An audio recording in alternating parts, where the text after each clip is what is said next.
Hey everybody, welcome back to Walking with Jesus Daily. We are in day 157, day 97 in our actual walk through Scripture. Been a lot of things that we have covered, a lot of very awesome things. Yesterday's lesson, to hear Jesus finish up was pretty amazing.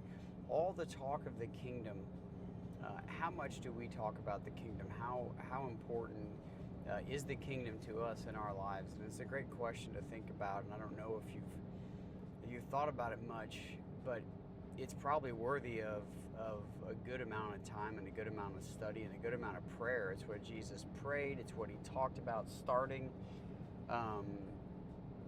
with blessed are the poor in spirit. I know we've covered this multiple times. He begins and ends it with talking about the kingdom of his greatest a lesson that we have recorded in his prayer. The first thing he prays for is the kingdom. So we are kingdom people. He's trying to express the importance of that. So now we have this next portion of what Jesus did next. So let's dig into that. Hopefully you've had enough time today to dig into some prayer. Or some time to serve or to praise or whatever it might be. But we'll get started here. We got a mashup. It's Matthew, Mark, and Luke all record the same thing in slightly different ways. A good way to think about this, and we've kind of talked about this before, but let's say the other night we had a Wednesday night class, and there were 4 of us there. Or let's say this, let's say there's several of us at this Wednesday night class, right? And we talked about different things, and we did different things, or maybe even it was Sunday morning at church. Regardless of what it is, if you put 3 people, let's say you grab 3 random people out of that group of people, and they just wrote out what took place, those are going to be 3 very different writings, even though they experienced the same thing. They may have experienced those same things just slightly differently, or one thing stood out to one of them and another thing stood out to another, or one of them is more detailed and another one is less detailed. It's really hard to tell, but because a story isn't identical word for word to another person's version doesn't mean it's wrong. And actually is according to the police work, which I am not a police officer, but they always say that if the story sounds identical, then something is fishy. But if it sounds like it goes together and there may be more or less details in one or the other for witnesses, it's much more believable, because that's who we are as humans and people. So as we read through Matthew, Mark, and Luke's account, and then we put it all together into one story, it should bring about a pretty good story for us. Matthew 8, 23 through 27, that's where we're going next. All right, and when he got into the boat, his disciples followed him. And behold, there arose a great storm on the sea, so that the boat was being swamped by the waves. But he was asleep. And they went and woke him, saying, "Save us, Lord, we are perishing." And he said to them, "Why are you afraid, O you of little faith?" Then he rose and rebuked the winds and the sea, and there was a great calm.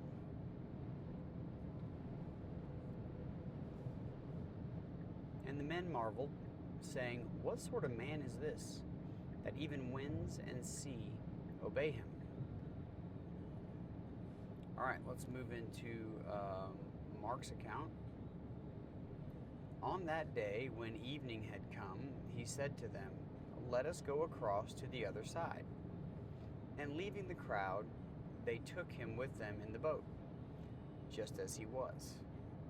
And other boats were with him. And a great windstorm arose, and the waves were breaking into the boat, so that the boat was already filling. But he was in the stern, asleep on the cushion. And they woke him and said to him, "Teacher, do you not care that we are perishing?" And he awoke and rebuked the wind and said to the sea, Peace, be still. And the wind ceased, and there was a great calm. He said to them, Why are you so afraid? Have you still no faith? And they were filled with great fear and said to one another, Who then is this that even the wind and the sea obey him?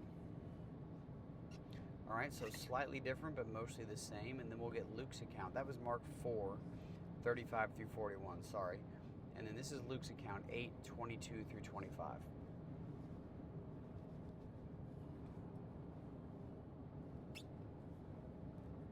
One day, he got into a boat with his disciples, and he said to them, Let us go across to the other side of the lake. So they set out. And as they sailed, he fell asleep. And a windstorm came down on the lake, and they were filling with water and were in danger. And they went and woke him, saying, Master, Master, we are perishing. And he awoke and rebuked the wind and the raging waves, and they ceased, and there was a calm. He said to them, Where is your faith? And they were afraid, and they marveled, saying to one another, Who then is this that he commands even winds and water, and they obey him? This makes me think of a lot of different things, but we'll go into the full crossing here. Just want you to think for a little bit about what's actually taking place here. We know that everything that we experience is spiritual warfare of one kind or another. Perhaps even in this, if we can read it this way, we can know and understand that Satan is able to use all kinds of things at his disposal to mess us up. He was able to use great wind to kill Job's children. He was able to use men or whatever he wanted to destroy his cattle or whatever. So to think that Satan isn't powerful enough in the spiritual realm to use things in the physical realm against us is to think foolishly, because we have proof of it. Just because we can't understand it does not mean it's not true. So as we kind of dig into this a little bit, let's see what we're reading. Okay, perhaps Jesus was getting on that boat to cross to the other side because he knew where he was going. He knew the purpose of crossing. That's where God was sending him. That's where the Father was sending him. And he had no problem going. But he was probably quite exhausted from all the teaching and all the healing and everything that he was doing. And the boat was a quiet place for him. And he was with people who were experienced on water. This wasn't like some people who this was their first time sailing across the sea. Now, I have read and heard that because of the location of the Sea of Galilee and because of the mountainous area and things like that, when storms would come in, the wind would come in over those mountains and just kind of rush through that sea. And it was a mighty, mighty storm. Like, it was nothing to mess with. Now, I've not witnessed this. You can probably go on YouTube. It's probably what I'll do next, is go on YouTube and try to witness a storm over the Sea of Galilee. But this says that a great storm came. A great storm on the sea. There arose a great storm on the sea. That waves were breaking into the boat, and the boat was being swamped by those waves. Now, I've been in boats before, and as far as I know, water's supposed to stay on the outside, and you float on top of it, and if you fill up with water, you will sink. Now, I can't imagine where they were. Maybe they were in the middle of the sea going across, and they get hit by this huge storm. But whatever the case was, it was to the point where they were calling out that they were perishing. Now, was Satan trying to kill them? Was Satan trying to prevent them from getting to the other side? What was happening here against Jesus? have you thought about it from that standpoint? Because I had not. So let's read this all in a mashup, and let's remember all that Jesus has already done, right? He has cast out demons. He has healed people. He has taught incredible lessons. He has brought people back to life. He has healed people by touching them. He has healed people by not even being in the same place as them. He's done amazing things.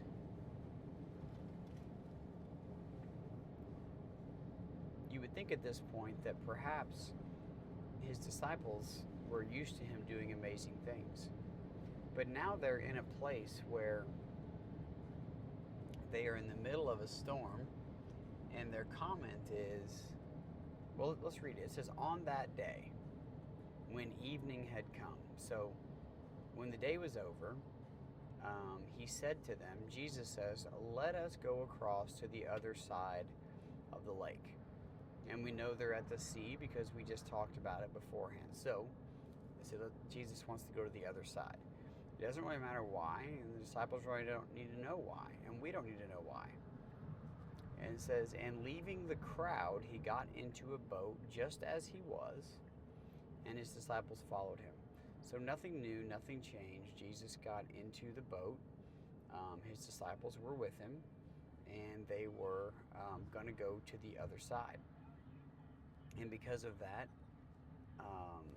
it talks about Jesus being just as he was, as in nothing had changed.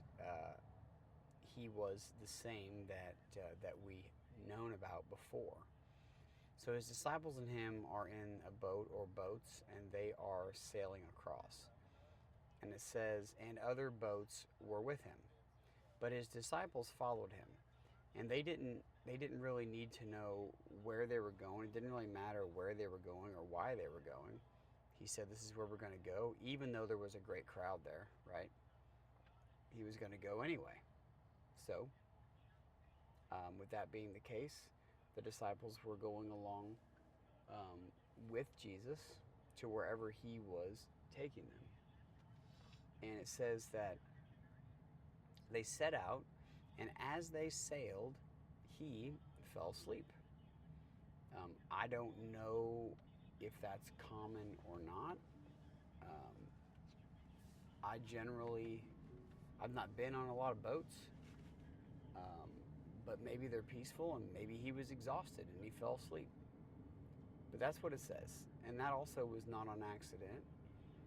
And behold, there arose a great storm on the sea, so that waves were breaking into the boat, and the boat was being swamped by the waves. So if we're trying to picture this, we're seeing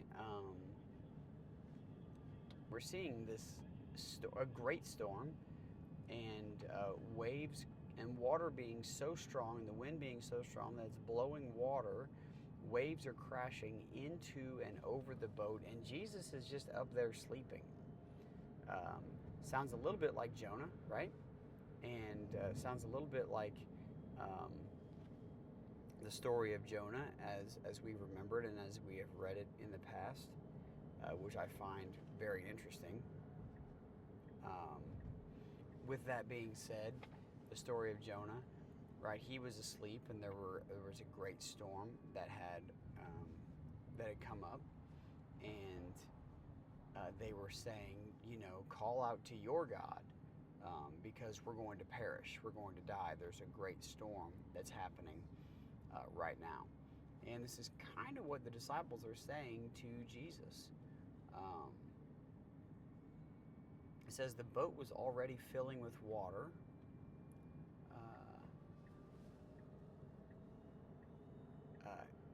The boat was already filling with water, and they were in danger. But he was in the stern, asleep on the cushion. And they went and woke him. So they wake him up, and they say, and if you haven't read the story of Jonah, go read it.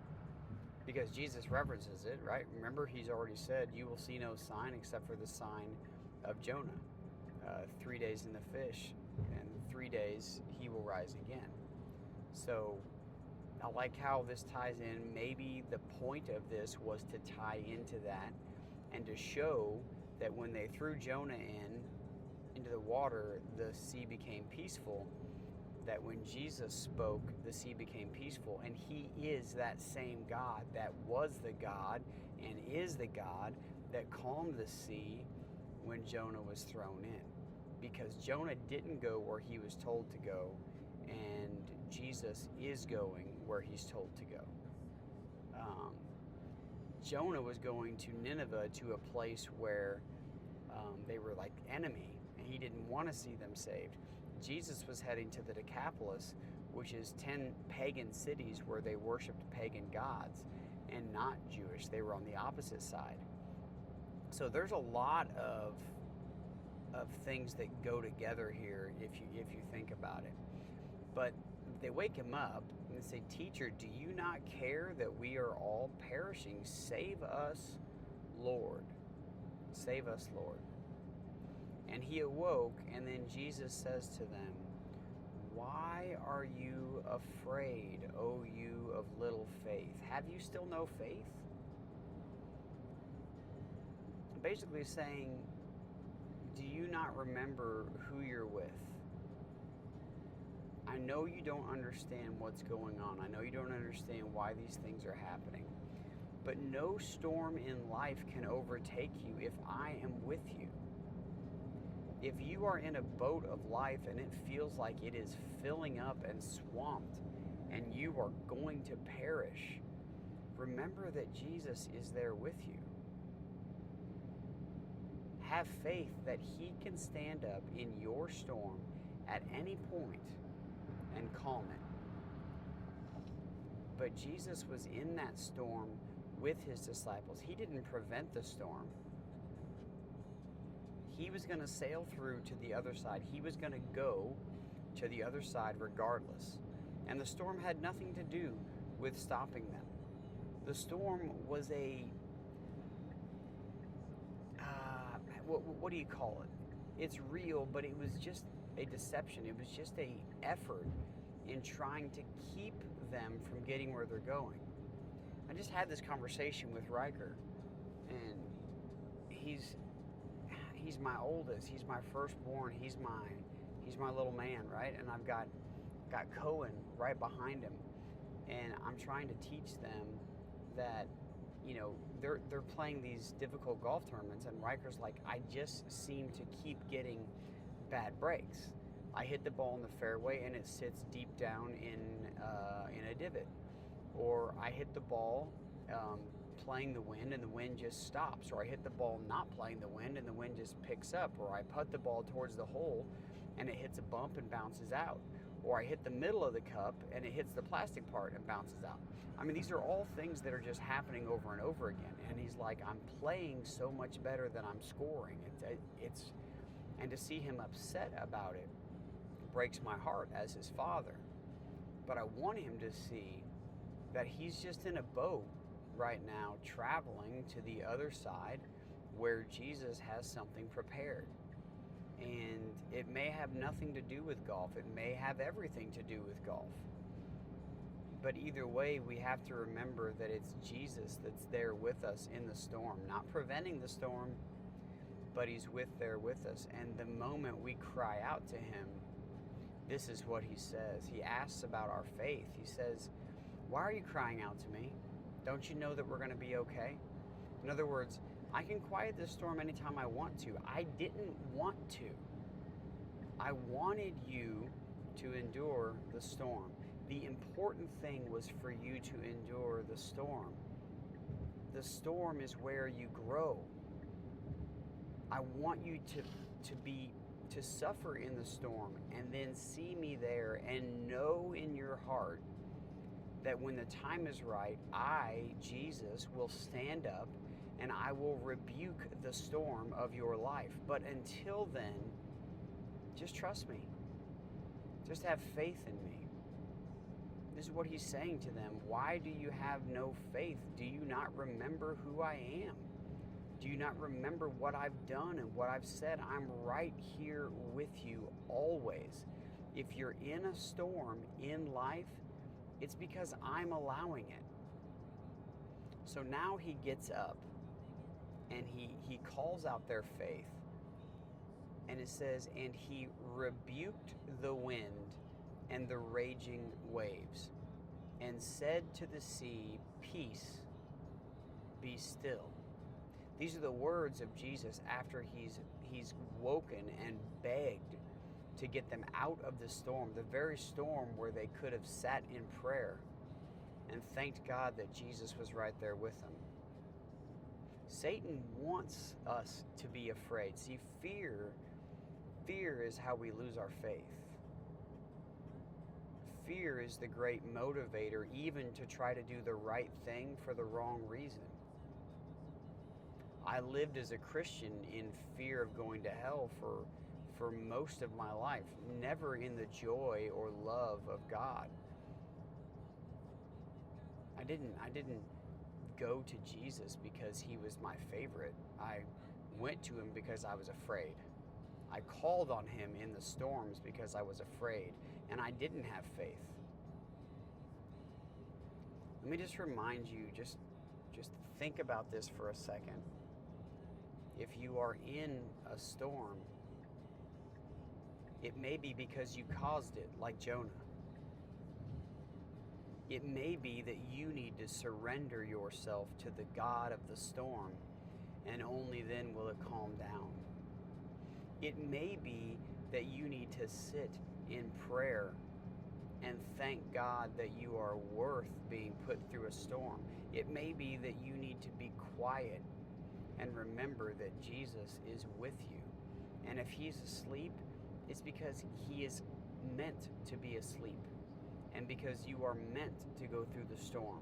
See everything coming together in this story about faith, because that's what the story's about. Of course, Jesus can rebuke a storm. He's going to raise you from the dead someday. You think wind and waves can overcome him? You think that anything that Satan throws at you in this world can overcome the power of Jesus? No, it can't. This is what it says, and the wind ceased, and there was a great calm. So just like there was a great storm, now there is a great calm. Imagine what a great calm is like. You don't know or are able to enjoy what a true great calm is until you've experienced what a great storm is.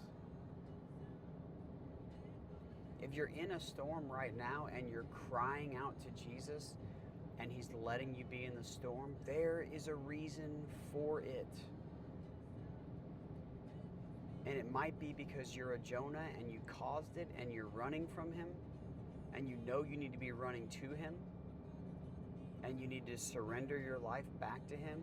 It may be that you are allowed to be tested and you're in a boat with Jesus and you've chosen to follow him, and he says, okay, let's see. Let's see what you do when things aren't me teaching an incredible lessoning and enlightening you and healing people and doing amazing miracles. What about the other side? You still going to follow Jesus? He just talked about the soil, right? He just talked about the different soils. Like, think about all the things from his teachings and how they apply here to this story. And there was a great calm. And now listen to this. We just talked about Jesus asking about where their faith is. He says, or it says, and they, the disciples, were filled with great fear. They were filled with great fear, awe, wonder, what just happened. And the men marveled, saying, who then is this man that he commands even winds and water, and they obey him?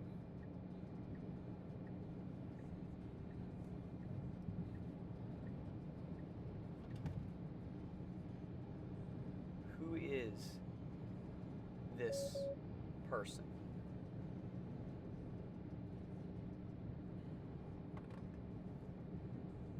It is Jesus. It's It's always been Jesus. It's been Jesus since Noah, since Jonah, and it's Jesus now. God commands the winds and the waves. Is Satan allowed to dabble in our lives? Is he allowed to put up roadblocks in our lives? Yes. Does God allow him to test us? Probably. We have proof of that.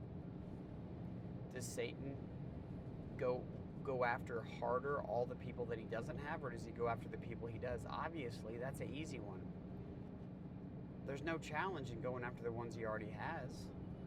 He's scared of us. We should not be scared of him. He's scared of us because we're going out and living a different life and taking that different life to the world.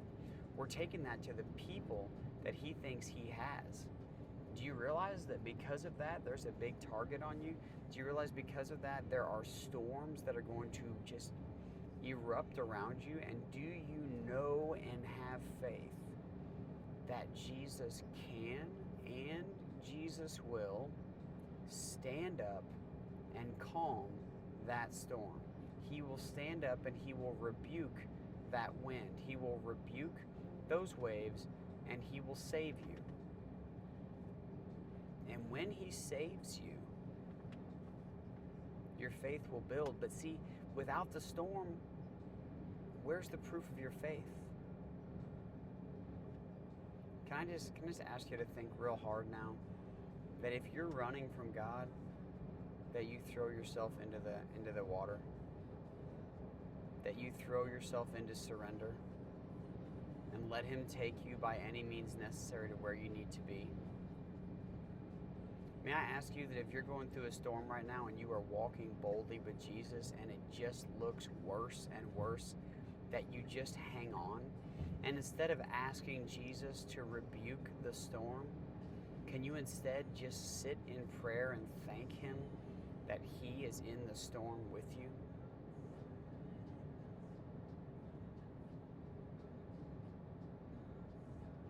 Because the Jesus that we're talking about has power over all things because he made all things. Guys, I had no idea what I was going to say today. All of this is brand new to me. I've never seen this story from these perspectives ever. It is just a blessing that God has worked in my mind and allowed me to share it with you. So I'm so thankful for that. I needed it badly. And I don't know if you guys did, but I sure did. This is exactly the lesson that I needed for today. So I'm going to stop here. And I love you guys. And I will see you tomorrow in day 150.